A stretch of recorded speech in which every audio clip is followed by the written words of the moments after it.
Assalamualaikum warahmatullahi wabarakatuh. Selamat pagi, salam sejahtera bagi kita semua. Baiklah mahasiswa Teknik Pertanian, hari ini kita akan kuliah hidrologi ya. Adapun yang akan kita bahas materi hari ini yaitu tentang hidrologi abstraksi dan siklus hidrologi serta komponen-komponen yang ada di dalam siklus hidrologi tersebut. Baik, saya akan share screen terlebih dahulu.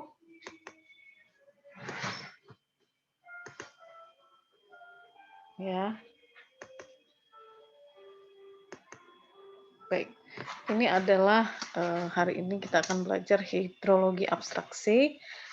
Saya akan sendiri yang akan menjelaskan, yaitu Puspita Hati, dosen Prodi Teknik Pertanian Universitas Sriwijaya. Ini ada referensi yang beberapa jurnal saya ambil. Minggu yang lalu kita sudah mempelajari apa itu hidrologi, ya, garis-garis besarnya, dan juga tentang apa saja yang akan kita pelajari. Hidrologi ini adalah ya, ilmu yang membahas mengenai sirkulasi air yang ada di bumi, ya, meliputi kejadiannya, distribusinya, pergerakannya, sifat-sifat fisik dan kimianya, hubungannya dengan lingkungan kehidupan, terutama air yang berada di atas, di bawah, atau dekat dengan permukaan tanah, di mana unsur pokoknya dapat disajikan di dalam suatu siklus yang dinamakan siklus hidrologi. Nah, siklus hidrologi ini unsur-unsurnya terdiri dari presipitasi, evaporasi, evapotranspirasi, infiltrasi, interflow, perkolasi, aliran tanah, aliran permukaan, dan sebagainya. Apa yang dimaksud dengan siklus hidrologi? Siklus hidrologi ini adalah sebuah proses pergerakan air dari bumi ke atmosfer dan kembali lagi ke bumi yang berlangsung secara kontinu. Nah, selain berlangsung secara kontinu, siklus hidrologi ini juga merupakan siklus yang bersifat konstan pada sembarang daerah, ya. Dan siklus hidrologi ini dapat dibagi menjadi 3 macam, yaitu siklus pendek, siklus sedang, dan siklus panjang. Ini merupakan gambaran dari proses terjadinya siklus hidrologi yang ada di permukaan bumi, di bumi, ya. Uh, di dalam gambar ini kita melihat bahwa ada beberapa unsur yang sudah saya sebutkan tadi, yaitu kondensasi atau condensation, kemudian ada evaporation, evaporasi, kemudian transpiration, kemudian ada precipitation, presipitasi atau curah hujan, dan berbagai macam proses yang ada di dalam sini. Nah, yang pertama itu adalah proses terjadinya evaporation from ocean atau evaporasi yang terjadi dari laut, ya, yang diakibatkan karena adanya energi matahari yang memanasi laut, air laut, sehingga air laut naik menjadi uap, kemudian mengalami kenaikan ke atmosfer. Uap tersebut akan mengalami kejenuhan di dalam awan sehingga terjadinya condensation atau kondensasi. Nah, apabila jenuh ini akan mengakibatkan curah hujan atau precipitation. Nah, curah hujan ini terjadi dan menyentuh atau jatuh ke tanah, namanya precipitation to land. Kemudian ada presipitasi ini langsung ke lautan atau precipitation to ocean. Selain itu juga presipitasi atau curah hujan ini juga menyentuh langsung vegetasi, kemudian jatuh ke tanah dan juga badan-badan air. Nah, untuk curah hujan yang jatuh ke tanah itu terjadinya aliran permukaan atau surface runoff yang terjadi di permukaan tanah. Surface runoff ini terjadi dikarenakan air yang tidak dapat terserap oleh tanah yang dinamakan surface runoff, dan kemudian surface runoff ini akan bergerak menuju ke sungai atau badan-badan air, kemudian juga kemudian akan menuju ke lautan. Selain surface runoff juga ada namanya aliran air yang berapa persen terjadi, yaitu infiltration atau infiltrasi. Curah hujan mengalir melalui surface runoff dan juga melalui infiltrasi. Nah, infiltrasi ini terjadi bergerak secara vertikal maupun horizontal. Nah, secara vertikal diakibatkan oleh adanya gaya gravitasi, dan secara horizontal mengakibatkan karena adanya relief atau kontur dari tanah tersebut, dan lama-kelamaan dia akan mengalami mengalir menuju reservoir, sungai, badan air ataupun laut. Kemudian di atas infiltrasi dan di bawah surface runoff ini ada namanya subsurface flow, yang artinya air ini mengalir terus di bawah tanah, tetapi belum terjadi infiltrasi, dan air ini akan mengalir ke reservoir dan juga akan mengalir ke laut. Dan juga selain itu juga ada namanya surface outflow yang terjadi di aliran sungai. Jadi hujan itu turun langsung ke sungai dan akan terjadi juga aliran yang dinamakan surface outflow. Nah, setelah infiltrasi, kemudian aliran air beberapa persen itu akan mengalir terus ke bawah, menuju ke bawah tanah, itu yang namanya disebut percolation. Jadi aliran air yang lebih dalam lagi atau deep itu terjadi namanya perkolasi, dan kemudian bergerak secara horizontal dan juga secara vertikal melalui di bawah tanah, bergerak mengalir menuju groundwater outflow atau air tanah, sehingga lama-kelamaan dia akan mengalir kembali ke laut.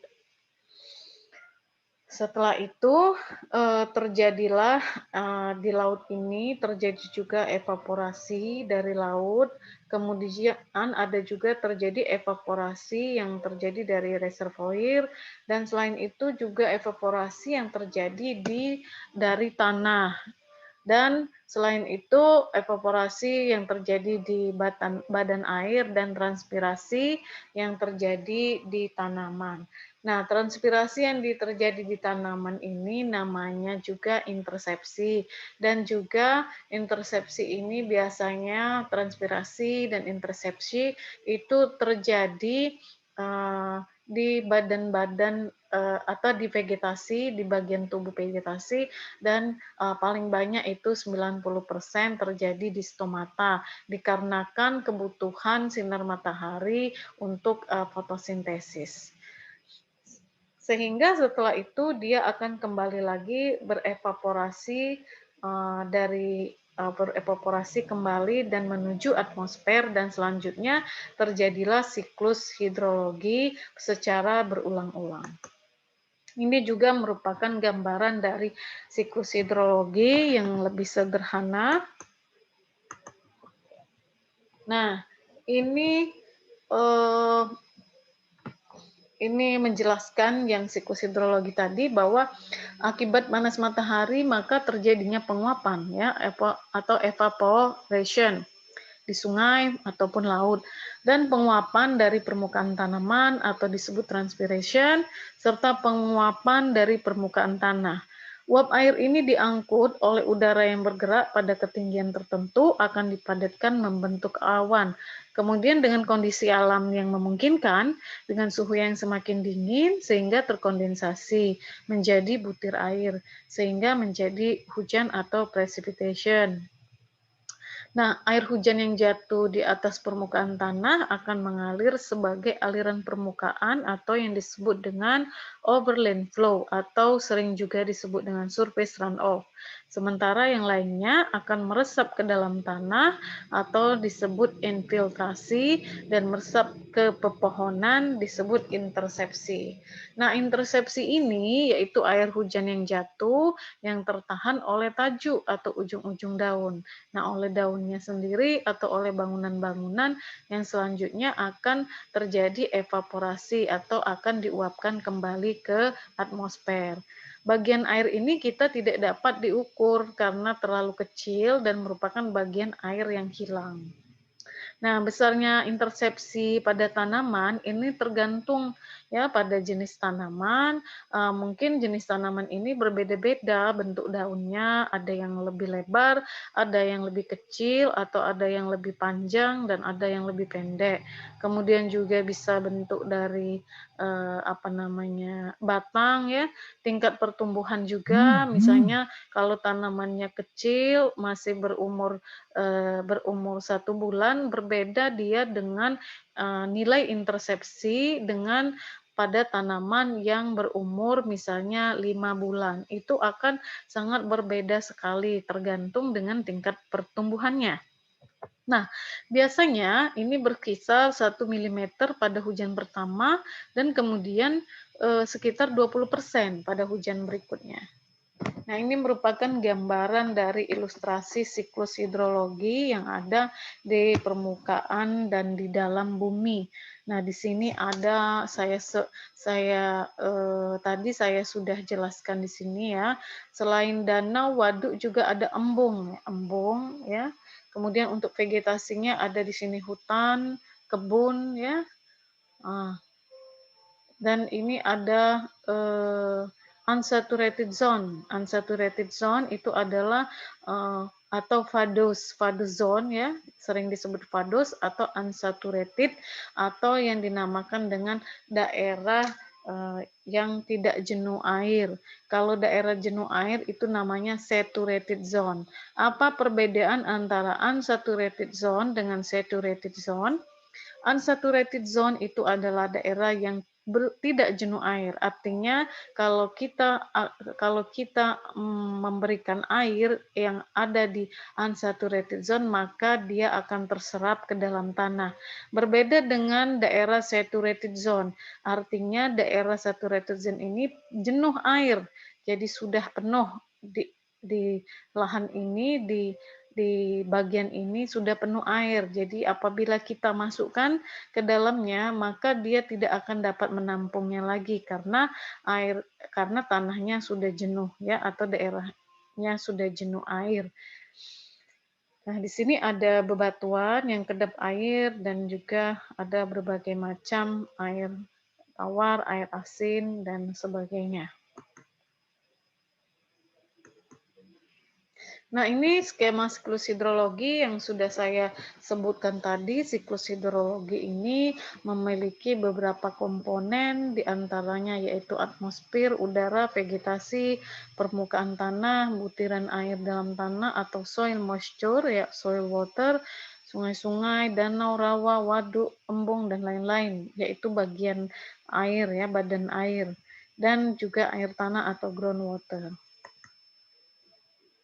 Nah, deskripsi dari bagian-bagian siklus hidrologi ini yang terkait dengan limpasan dapat kalian lihat pada nomor 1 sampai 14 diantaranya ini ada evaporasi, evapotranspirasi, kemudian ada hujan ya, overland flow itu aliran di muka tanah dan runoff itu aliran permukaan air.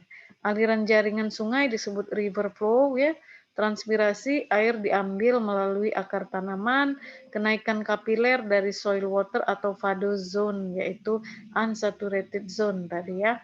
Kemudian infiltrasi dari muka tanah ke dalam tanah, aliran antara yang artinya interflow ya dari soil water ke jaringan sungai. Kalau aliran dasar atau base flow itu dari groundwater ke jaringan sungai.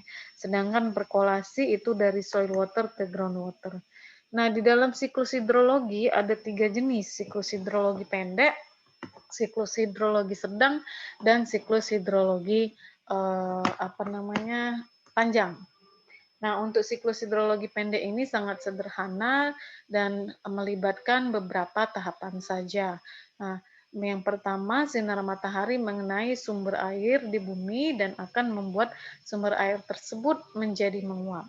Nah, karena penguapan tersebut, maka terjadinya kondensasi sehingga kemudian membentuk awan yang mengandung uap air. Nah, awan yang mengandung uap air kemudian mengalami kejenuhan dan turunlah hujan di permukaan laut. Nah, karena hujan di siklus hidrologi pendek ini terjadi langsung di atas permukaan laut, maka tidak ada tahapan pengaliran menuju ke laut lagi. Jadi air hujan yang turun ke laut kemudian bercampur kembali mengalami siklus air kembali. Beda dengan dia siklus sedang. Siklus sedang ini cukup panjang, lebih panjang dari siklus pendek. Nah, dia sama halnya dengan siklus pendek, dia mengalami penguapan atau evaporasi, namun uap air yang telah terbentuk ini bergerak karena tertiup oleh angin darat. Nah, terbentuklah awan akibat dari pemanasan tadi. Hujan turun di atas permukaan bumi. Nah, air yang turun di daratan akan mengalir ke sungai, kemudian mengalir lagi ke laut untuk kembali mengalami siklus hidrologi. Kalau siklus hidrologi panjang ini cukup kompleks ya, karena dia mengalami uap air yang telah terbentuk dan mengalami sublimasi, kemudian menyebabkan terbentuknya awan yang mengandung kristal-kristal es. Nah, awan yang terbentuk kemudian bergerak ke darat karena tiupan angin ya. Kemudian terjadilah hujan di atas daratan, airnya turun di daratan dan mengalir ke sungai. Nah, kemudian mengalir lagi ke laut untuk kembali mengalami siklus hidrologi. Nah, pada perjalanan menuju bumi, beberapa curah hujan atau presipitasi dapat berevaporasi kembali ke atas atau langsung jatuh yang kemudian diintersepsi oleh tanaman sebelum mencapai tanah. Setelah mencapai tanah, siklus hidrologi terus bergerak secara kontinu dengan tiga cara yang berbeda yang sudah saya sebut tadi. Yang pertama evaporasi dan transpirasi. Evaporasi ini adalah penguapan air dari lautan, sungai, danau, tanah, dan lain-lain menjadi uap air ke atmosfer dengan bantuan energi matahari menjadi awan. Nah, sedangkan transpirasi ini adalah proses hilangnya air dalam bentuk uap air dari jaringan hidup atau vegetasi atau tanaman ya yang terletak di atas permukaan tanah. Ini biasanya 90% melalui stomata dan lubang kutikula. Yang kedua caranya yaitu dengan infiltrasi dan perkolasi ke dalam tanah. Nah, infiltrasi ini adalah proses masuknya air ke dalam tanah melalui permukaan tanah atau proses meresapnya air dari permukaan tanah melalui pori-pori tanah. Nah, sedangkan perkolasi ini adalah proses pergerakan air secara vertikal ke dalam tanah. Jadi air bergerak ke dalam tanah itu melalui celah-celah dan pori-pori tanah dan batuan ya, menuju muka air tanah. Nah, air dapat bergerak akibat adanya aksi kapiler ya, atau air dapat bergerak secara vertikal atau horizontal di bawah permukaan tanah hingga air tersebut memasuki kembali sistem air permukaan. Nah, air permukaan atau limpasan permukaan, ini air bergerak di atas permukaan tanah. Jadi kalau dia di atas permukaan tanah itu namanya surface runoff atau limpasan permukaan. Nah, biasanya limpasan permukaan ini dekat dengan aliran utama dan danau. Jadi ada orang ngomong bahwa makin landai lahan ya penelitiannya, dan ini adalah makin landai lahan dan makin sedikit pori-pori tanah, maka limpasan permukaan semakin besar. Limpasan permukaan tanah dapat dilihat biasanya pada daerah-daerah perkotaan ya, urban. Sungai-sungai bergabung satu sama lain dan membentuk sungai utama yang membawa seluruh air permukaan di sekitar daerah aliran sungai menuju ke laut. Nah, presipitasi adalah turunnya air dari atmosfer ke permukaan bumi yang bisa berupa hujan, hujan salju, kabut, embun, dan hujan es. Biasanya kalau di Indonesia itu berupa curah hujan ya.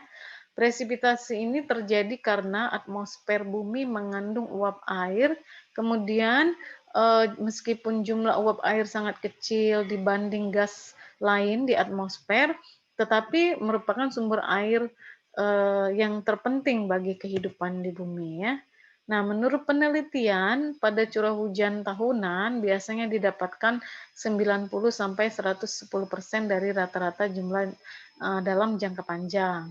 Kalau dikatakan kering itu sekitar 75% sampai 90%.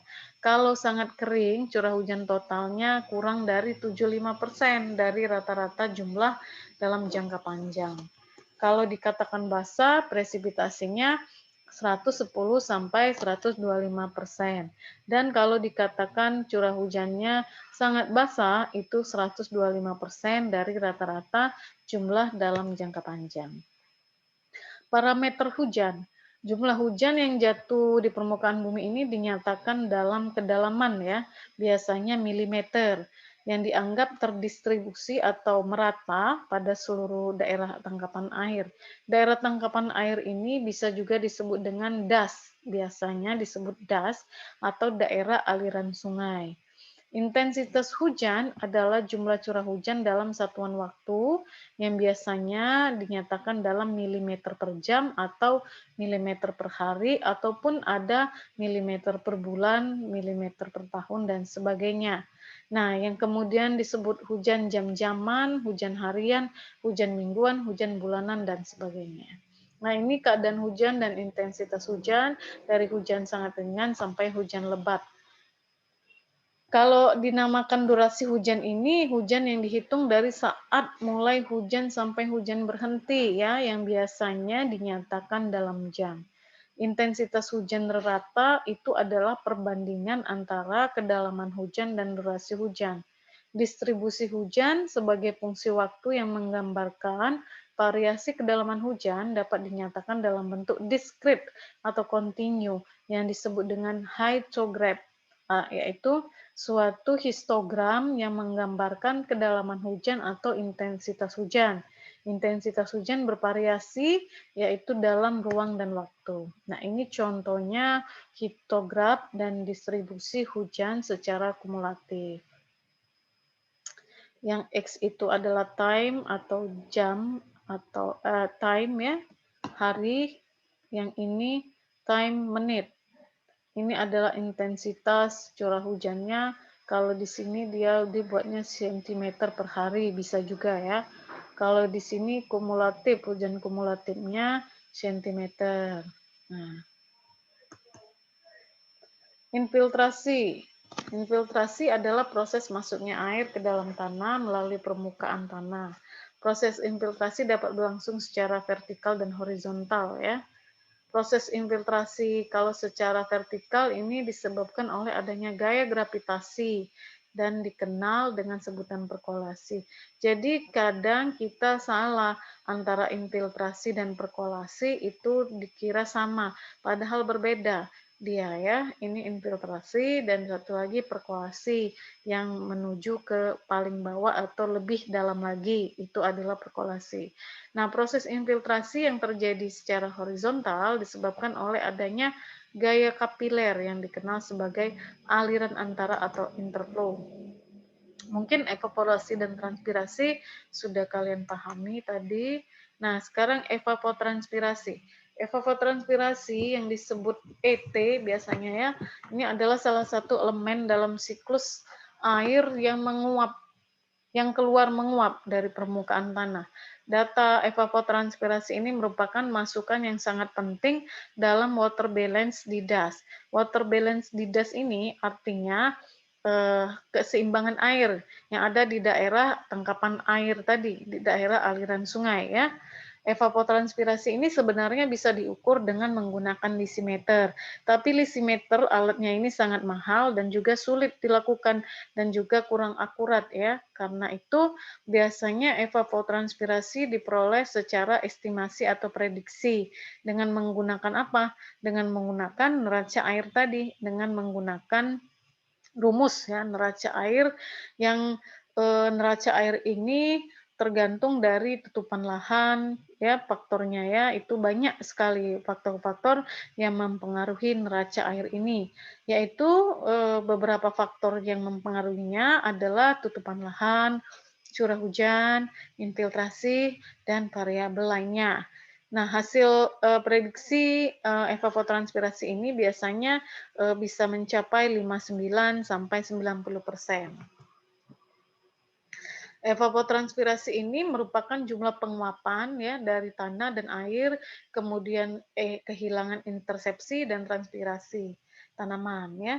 Evapotranspirasi yang menghubungkan hidrologi, energi dan siklus karbon dan berjumlah hingga 60% dari presipitasi. Nah, pengukuran evapotranspirasi lebih akurat ya dengan melakukan peramalan ya, prediksi akan memungkinkan untuk pengelolaan sumber air yang lebih efisien.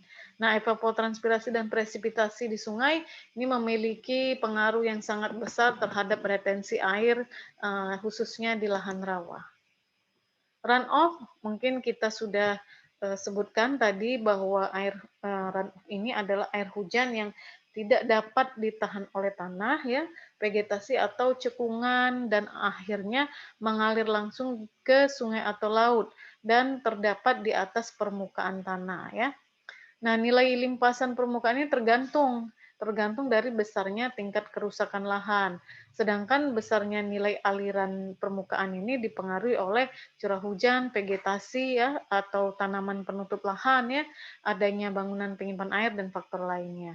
Karena kalau misalnya di suatu tempat atau di suatu daerah yang memiliki uh, memiliki lahan yang terbuka yang sudah gundul hutannya maka biasanya cenderung limpasan permukaan atau surface runoff-nya akan nilainya akan semakin besar dan mempengaruhi juga nilai debit air yang ada di daerah tersebut. Nah, pada lahan bervegetasi lebat atau hutannya yang banyak pohonnya ya, lebat, air hujan jatuh dan meresap ke tanah sehingga limpasan permukaannya akan mengalir kecil. Dan sebaliknya yang sudah saya sebut tadi bahwa pada lahan terbuka atau lahan gundul tidak ada vegetasi, limpasan airnya akan cenderung meningkat dengan cepat. Perkiraan runoff digunakan ini untuk mempertahankan sumber air ya.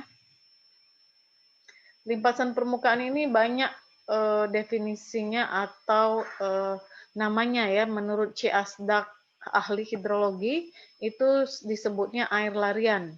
Tapi kalau menurut Tri Atmojo ini namanya surface flow atau surface runoff ya atau juga kadang disebut dengan direct runoff sama saja. Ini jenis limpasan interflow, surface runoff ya. Jadi ada dua jenis limpasan permukaan yang terjadi selama hujan, aliran permukaan yang berasal dari kelebihan infiltrasi atau infiltration excess over land flow, dan aliran permukaan yang berasal dari kejenuhan tanah atau saturation excess over land flow. Nah, ini adalah infiltration excess over land flow ya, terjadi jika besarnya hujan atau intensitas hujan ini yang jatuh lebih besar dari kapasitas infiltrasinya. Jadi air yang tidak terinfiltrasi selanjutnya akan menjadi aliran permukaan ya, yang di atas sini. Jika kapasitas infiltrasi misalnya 15 mm per jam dan intensitas hujannya sebesar 25 mm per jam. Jadi 25 dikurang 15 ini adalah 10 ya. Jadi 10 mm per jam ini akan menjadi aliran permukaan meskipun kondisi tanah belum jenuh. Nah, aliran ini umumnya teramati pada kejadian hujan deras dan sangat durasinya pendek ya. Terjadi pada wilayah tanahnya yang banyak mengandung lempung, atau pada kasus permukaan tanah yang telah terbonifikasi karena pemadatan tanah, kemudian adanya urbanisasi atau kebakaran hutan. Nah, berbeda dengan saturation excess overland flow, ini terjadi jika lapisan tanah menjadi jenuh, ya, di sini jenuh, dan air tidak dapat lagi terinfiltrasi. Biasanya terjadi pada hujan kecil hingga sedang, namun durasinya panjang atau kejadian hujan yang berurutan. Karena mungkin sudah jenuh, ya, sebelum hujan, tapi oleh hujan sebelumnya, kemudian hujan kembali, sehingga tidak lagi dapat menampung air infiltrasi tersebut, sehingga adanya terjadinya limpasan permukaan. Nah, saya sebut tadi ada namanya water table atau water level, ya. Ini adalah tingkat atas dari permukaan bawah tanah di mana tanah dan batuan telah jenuh dengan air. Water table ini sebenarnya zona yang memisahkan antara zona air tanah atau groundwater yang terletak di bawah dari zona aerasi yang terletak di atasnya ini. Nah, water table ini berfluktuasi dari tahun ke tahun karena dipengaruhi oleh iklim, curah hujan, cuaca, ya. Juga water table ini ada hubungannya dengan topografi. Jadi water table ini cenderung mengikuti permukaan topografinya. Jadi water table atau water level ini adalah zona di mana zona memisahkan antara zona unsaturated zone dan saturated zone, ya. Kalau groundwater ini adalah air tanah yang merupakan sumber air yang penting untuk kebutuhan pertanian dan pengelolaan aliran air tanah.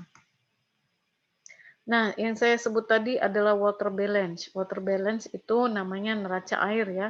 Ini neraca air ini adalah gambaran evaluasi air yang masuk dan yang keluar dari sebuah sistem hidrologi, baik das, waduk, danau, aliran permukaan dalam suatu periode tertentu. Berdasarkan perhitungan neraca air, maka akan diketahui apakah terjadi kelebihan atau kekurangan jumlah air pada sebuah lokasi perhitungan. Jadi kalau dia hasil perhitungan neraca air, kalau dia hasil perhitungan neraca airnya ini kekurangan jumlah air, maka akan terjadinya kekeringan. Tapi kalau terjadinya kelebihan atau surplus air, itu akan terjadinya banjir. Nah, ini mengantisipasi kita untuk menghitung apakah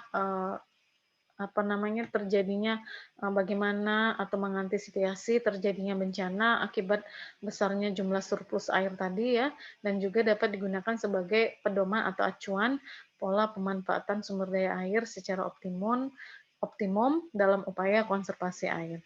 Jadi intinya ini adalah neraca air ini dengan rumusnya yaitu inflow sama dengan outflow, yang artinya inflow itu adalah air yang masuk ke dalam das itu sama dengan harus air yang keluar ke dalam das itu. Jadi harus seimbang. Keseimbangan neraca air ini dia antara inflow sama dengan outflow itu harus seimbang sehingga tidak terjadi kekeringan maupun terjadinya kelebihan air atau kebanjiran.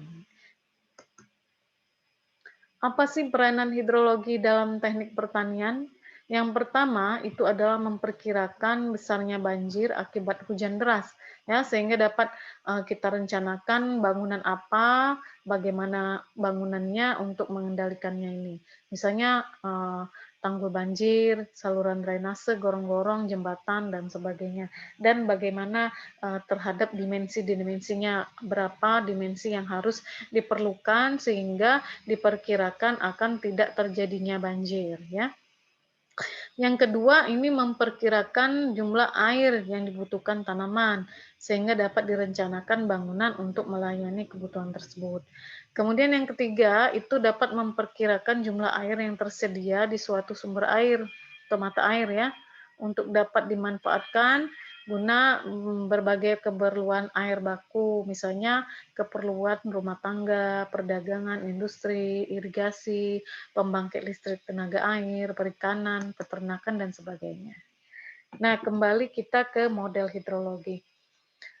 Mengapa kita harus mempelajari model hidrologi, ya? Karena di dalam fenomena hidrologi atau siklus hidrologi yang sudah kita jelaskan tadi, ini sangatlah kompleks ya, dan mungkin sangat sulit sekali untuk dapat dipahami keseluruhannya. Jadi untuk dapat memahami fenomena yang ada di siklus hidrologi ini dibutuhkan suatu namanya abstraksi atau yang disebut dengan hidrologi abstraksi ya. Demikian juga untuk memahami siklus hidrologi ini dibutuhkan pula penyederhanaan yang disebut dengan abstraksi dari fenomena tersebut. Jadi abstraksi ini dimaksud untuk menempatkan fenomena yang terjadi di siklus hidrologi ini ke dalam suatu model. Nah, model. Jadi tujuan dari model hidrologi ini adalah untuk mempelajari siklus air yang ada di alam dan memprediksi atau meramalkan outputnya. Jadi model hidrologi dapat digunakan untuk meramal banjir, perencanaan bendungan, pengaturan bendungan, ya, pengelolaan dan pengembangan das, dan tergantung dari apa tujuan untuk pembuatan model hidrologi ini. Nah, saat ini sangat banyak sekali orang sudah membuat berbagai macam model hidrologi dengan berbagai macam metode-metode untuk melakukannya, ya. Salah satu cara untuk memodelkan siklus hidrologi ini yang tadi yaitu dengan pendekatan sistem. Jadi suatu sistem ini dapat satu kesatuan ya didefinisikan satu kesatuan hubungannya dari komponen-komponen yang tadi ya, dari beberapa komponen seperti presipitasi, evapotranspiration, evaporasi dan sebagainya tadi yang akan membentuk keseluruhan. Jadi bisa dipelajari satu-satu. Nah, siklus hidrologi ini misalnya dapat dianggap sebagai suatu sistem yang komponennya yang saya sebut tadi presipitasi, penguapan, aliran permukaan, dan sebagainya. Nah, untuk mempelajari sistem secara keseluruhan sub-subsistem yang sederhana tersebut, dapat dipelajari secara terpisah. Yang sudah saya kasih tahu tadi bahwa secara terpisah antara presipitasi, evaporasi, ya, surface runoff itu bisa dipelajari secara terpisah dan kemudian nanti dapat digabungkan tergantung dari interaksi masing-masing sub-subsistem tersebut. Nah, dalam pemodelan siklus hidrologi menganggap bahwa siklus ini ada sebagai suatu sistem dibagi menjadi 3 subsistem. Yang pertama subsistem air atmosfer ya yang terdiri dari presipitasi, evaporasi dan intersepsi serta transpirasi. Yang kedua subsistem air permukaan yang terdiri dari surface runoff, overland flow, subsurface outflow, groundwater flow dan stream flow, dan subsistem aliran air tanah, subsurface water system ya, groundfall, subsurface flow, groundwater recharge dan sebagainya. Nah, itu tadi yang dapat saya sampaikan. Mungkin tugasnya adalah kalian silakan mencari model-model hidrologi yang sudah diteliti dan diterapkan oleh orang lain dengan berbagai macam metode-metode yang mereka pakai. Dan yang kedua itu adalah menjelaskan tentang komponen-komponen yang terjadi, proses-prosesnya yang terjadi pada siklus hidrologi. Nah, itu demikian yang dapat saya sampaikan. Lebih dan kurang saya mohon maaf. Assalamualaikum warahmatullahi wabarakatuh.